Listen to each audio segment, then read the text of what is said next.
Hello everyone, welcome back. Today I'm doing my books that I want to read in 2025. I don't know how smart it is saying what books I want to read because I'm very much a mood reader, but sometimes just knowing or being reminded or just writing down the books that I haven't read on my shelf, knowing what there is, will help in those reading slump times. And that's basically what I hope me doing this does. I hope it inspires you to maybe pick up some new books if you see anything that's interesting. And if you've read any of these, loved or hated it, please tell me. I'll still read it if you hated it. Welcome to a new room. I haven't filmed this room before, I don't think.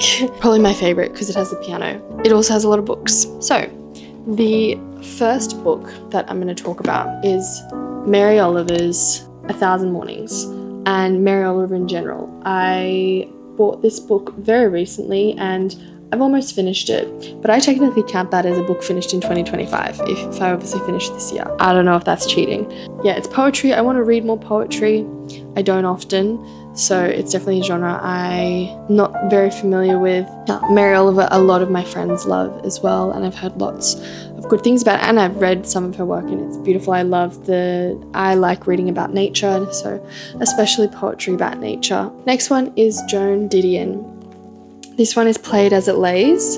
I'd like to read this actually in the next 2 weeks because I'm going to LA, which I'm very nervous about because obviously of the fires. This one is about a woman in LA. It's got the famous picture of Eve Babbitt's on the cover, playing a chess game topless as well. I think I want to read that first, and then the second one by Joan Didion, which is The Year of Magical Thinking, which is about her child's death, I think, and husband's death as well. Yeah, it's about her daughter getting sick and then also her husband getting sick. I don't know if they die. I'm sorry if that's a spoiler. I'm spoiling myself as well. But yeah. Hey, Tui. You coming to say hi? Come on. Up here. Up here. Good boy. Not on the books. Just sit. Yeah, good boy. All right. Then, there it goes. Then the next one is... This is a reread. I want to reread Pride and Prejudice by Jane Austen. I read it I was really young. I think I was 14 when I first read it. Pride and Prejudice is about 5 sisters, Bennet sisters, and the mum wants them all to get married. And Elizabeth's like, maybe not. And it's a love story between Elizabeth and Mr. Darcy. And that was the worst explanation of Pride and Prejudice anyone could ever give. But I feel like it's pretty famous. The 2005 version of Pride and Prejudice with Keira Knightley is in my top 4 on Letterboxd, fun fact. The next one along those lines is Little Women, because I've never read Little Women. Again, I love the movies, especially... actually no, I can't choose between them. I love Winona Ryder as Jo, but I also love Greta Gerwig's adaptation. Little Women is about 5 March sisters in the 1800s. Actually, I don't know what year it's from. That's bad. Each girl has different ambitions in life and it follows their story. Susan Sontag. This book is against interpretation and other essays, which I'd love to get to, but the one that I want to read first is Susan Sontag's On Photography, which a friend is going to lend me. I don't have it with me right now. From what I've read of her, I've read 1 essay in this book so far. She's very intelligent. I'm hoping in the On Photography book, she answers all my questions on why we have to take them all the time, because I ask myself that all the time. And I do think it's important. I love photography and videography, obviously, and documenting. I think more so documentation is what I love the most. Clearly, I have a YouTube channel. The next one, this is kind of cheating because I've already read it, but A Month in Siena was on my TBR for 2025.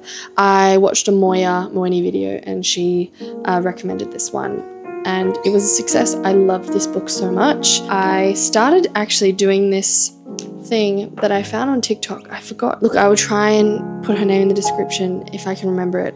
TikTok is deleted right now. I might download it to try and give credit. What she did was on the back of it would write a theme that she's noticing is coming up and then would write the page numbers that theme comes up on, and then you keep these postcards in the book. And it's a perfect way to keep note of everything. And it's good because I've collected so many postcards. I have a stack of them in my room that I kind of selfishly didn't want to give away to people for birthday cards. And now I have a reason to keep collecting them and a use for them that feels purposeful and sentimental. So thank you to that creator on TikTok who showed me that idea. This is about a man who goes to Siena for a month. That's the title. And it's to look at the Sienese art that he's been very obsessed with, and he reflects on art and life and his father's disappearance and his life in Tripoli in Libya. And again, I won't go into it too much because I'll talk about it in the January favourites video, but they're really beautiful observations and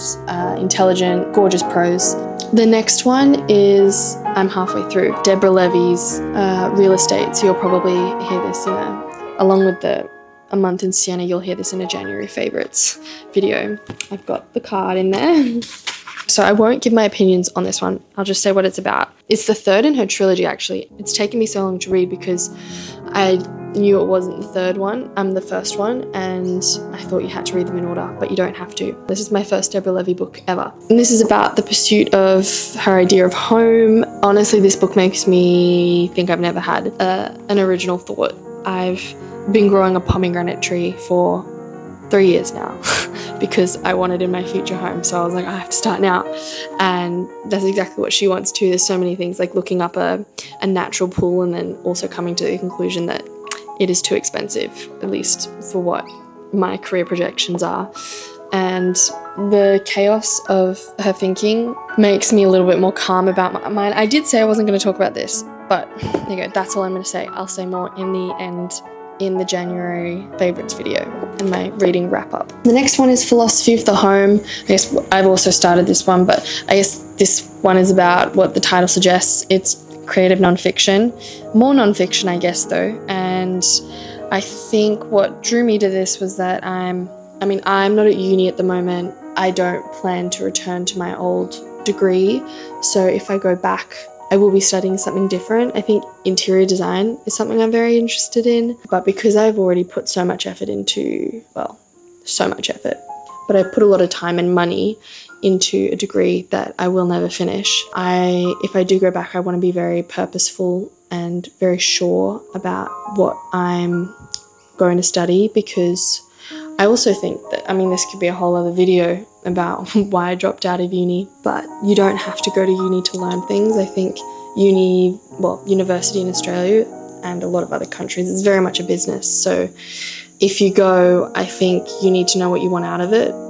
And I don't think you should go just to get a degree. So yeah, interior design I'm interested in, but I want to be very sure. So I'm purposefully reading a lot about it and want to try and find out as much as I can about the jobs and careers I can do with that, all the way down to reading about the philosophy of homes. The last one is The Master and the Margarita, and this one is by Mikhail Bulgakov. I have read this when I was 15, when I was obsessed with Camille Rowe, the French model. This was one of her favourite books. So I was like, I'm going to read it. And I did. I don't think I understood it too. I didn't understand it fully. I can barely remember what it's even about. So I want to read it again. It's a very weird book. I'm trying to get the sticker off, but it's so old that it's melted into the cover. It doesn't count that I've read it, is what I'm trying to say, because I don't remember it.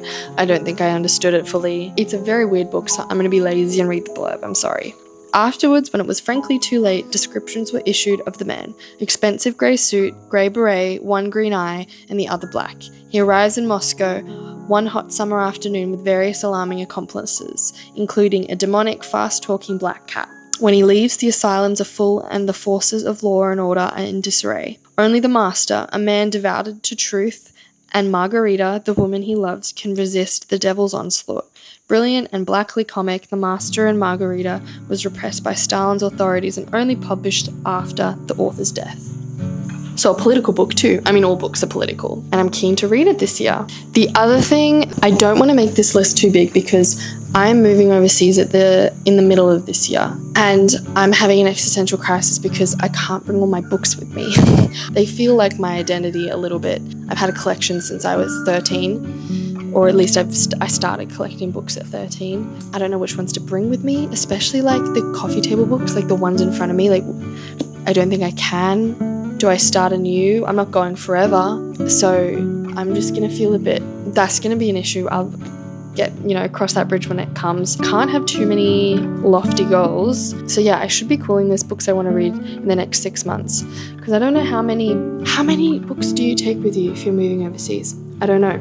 That's a question I'll answer in a video in 6 months. I'm filming the conclusion here. The other goals I have is to finish a book in French. I really want to put more effort into French this year. Not that I haven't put effort in, like I'm pretty consistent with my learning, but finishing a book is something I haven't. I have finished a book before, but it's been a while. So I want to finish another book in French. I would show you the book, but this is really embarrassing. It looks really pretty. I'll show you a clip of my bookshelf, but I can't find books quickly, and the light is the sun. I mean, it's grey skies right now, but the light is going down, the sun is setting, and I don't want to film in darkness, so I didn't have time to find it because I can't find it on my bookshelf because I've done this to my bookshelf. But anyway, it looks good, and that's what matters to me. I think they're all my bookish goals for now. I don't want to be too ambitious. There's a lot I want to do this year, and reading isn't everything, and my reading habits ebb and flow. But thanks for joining in this chill video. I'm sorry, not much going on. If you have any book recommendations, I love seeing those in the comments, so please tell me. But yeah, I hope you enjoyed the video and enjoy the rest of your day, and I'll see you in the next video.